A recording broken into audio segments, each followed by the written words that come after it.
Hello everyone, in this video we're going to take a look at another center speaker, and this box is something very special. I've waited a long time to get my hands on this. This is the RBH 821C SFR center speaker. It's the RBH reference version of their 661C SFR, which I reviewed last year on the channel. You can check out that video. I'll leave a link in the description section below. I really liked the 661, the clarity, the crystal clear highs, and the surprising amount of mid-range output. I'll be completely honest, when I unboxed that speaker, I was a bit taken aback by how compact and slim it was, but a surprising amount of output and performance from such a relatively small speaker. That experience led me to this, the 821C SFR.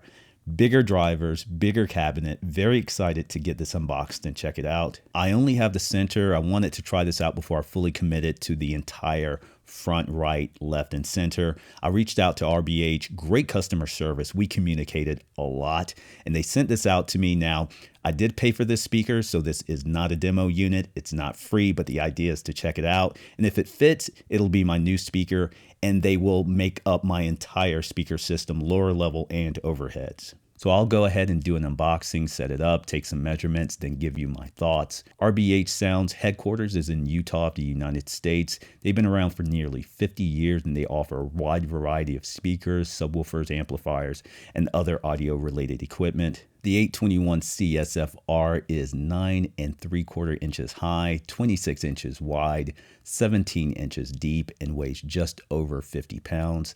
The cabinet is made of high-density fiberboard, so it's absolutely solid. It comes in two finishes, black and white satin. I got the black satin. There are two 8-inch black anodized aluminum woofers, super rigid but also lightweight, so should be able to really push these while maintaining clean and clear audio. That rigidity makes the woofer more controlled and more accurate and relatively quick even at high volumes. There is a large 1-inch wide, 4.72-inch high AMT tweeter.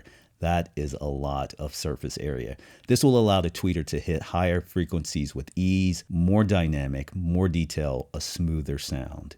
The 821 is a two-way speaker. Frequency response is 55 Hz to 35,000 Hz, plus or minus 3 dB. Sensitivity is 92 dB.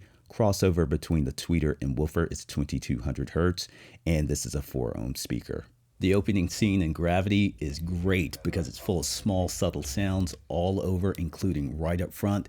Those sounds may be subtle, but from the center, they're layered, well-defined, and distinct. Same deal here in this scene from Pacific Rim, layered sounds. With this speaker, everything is very distinct, very crisp. The 821 is capturing all the upfront dialogue from the actors, but it's also capturing background sounds. 6 months activating everything I can get my hands on. There is a lot coming through the audio in Hans Zimmer live from Prague. The 821's delivery is smooth and balanced, and it captures the echoey openness on this Blu-ray very well. This singer's voice is absolutely incredible. I could clearly hear the power and range in her vocals, very impressive. The Dolby Atmos track for Back to the Future is a 5 out of 5. This specific scene has lots of big sound, a full soundscape. The 821s have absolutely no problem at all with all that output and keeping it clean. A bit of a different demo for some variety and broader perspective. I settled in and watched all 3 hours and 27 minutes of Seven Samurai in mono. Audio was crisp and very clear, although inherently very thin, but that's the movie itself. And I wanted to see how this speaker delivered with a movie like this. For comparison, my previous center speaker, the Klipsch RP450C, delivered very clear and very clean audio and did a good job, but the 821 delivers much more defined and clean audio. The SVS Ultra Evolution that I had in here just recently, that was actually extremely impressive. The big difference between the Ultra Evolution and the 821 is output. The 821 is a bigger speaker, bigger cabinet, bigger drivers. I listened at levels that were right at the edge of my comfort level, and there still seemed to be plenty of headroom available. I wish I had at least the full LCRs to compare these brands, because in terms of overall sound quality, they're pretty close. Again, the 821 easily beats the Ultra Evolution in sheer output, but at normal listening levels, I really like both speakers. The Ultra Evolution may be a little smoother and a little more neutral, while the 821 is a bit more clean and everything is well defined and rounded. It sounds more open and lively.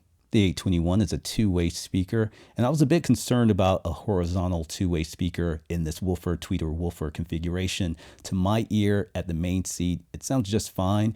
I tried my second seat here and I had no issue with sound quality. So my main listening area here in the front row is well covered. I'm very impressed with the audio in my front row. The back seats aren't ideal to begin with, and I never sit there. I've never been concerned about dialing in audio in those seats, so I'm not as concerned about how it sounds there. Here's a look at the frequency response of the 821 in my room. This measurement is unique to my space. It could be different in another room.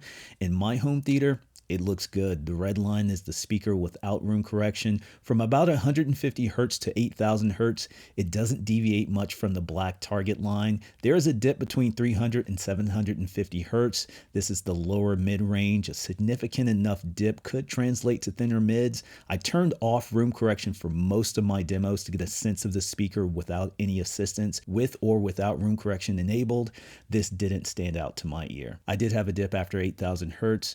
I've seen this to some degree in just about every center speaker I've measured in my room.